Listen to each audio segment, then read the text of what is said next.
नमस्कार, बहुत बहुत स्वागत। आप देख रहे हैं न्यूज़ 18 का डिजिटल प्लेटफॉर्म। मैं हूं आपके साथ ऋतु ज्ञानवानी।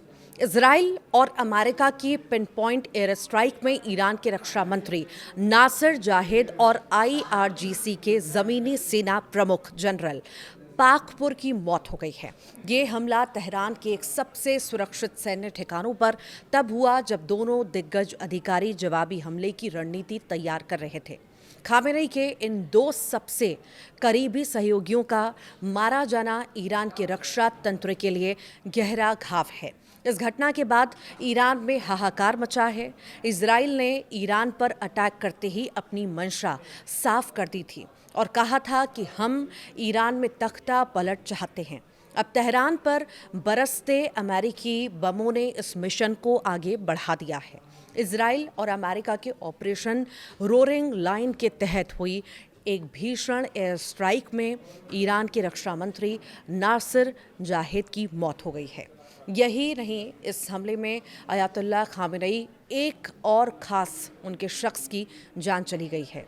ये केवल दो बड़े अधिकारियों की मौत नहीं है, बल्कि ईरान की सैन्य शक्ति की कमर टूटने जैसा है, क्योंकि ईरान सिक्योरिटी की रीढ़ मिसाइल सिटी की कमांड इन्हीं के हाथ में थी।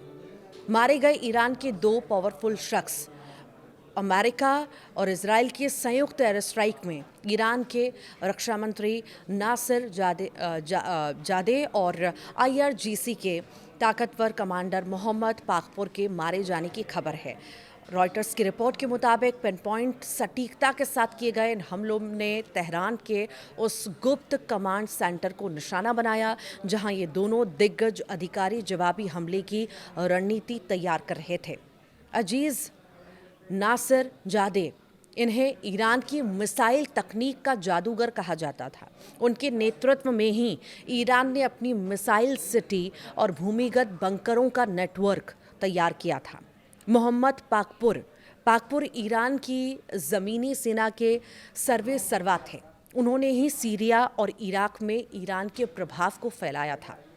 उनकी मौत का मतलब है अब ईरान की ज़मीनी जंग का कोई अनुभवी सेनापति नहीं बचा है।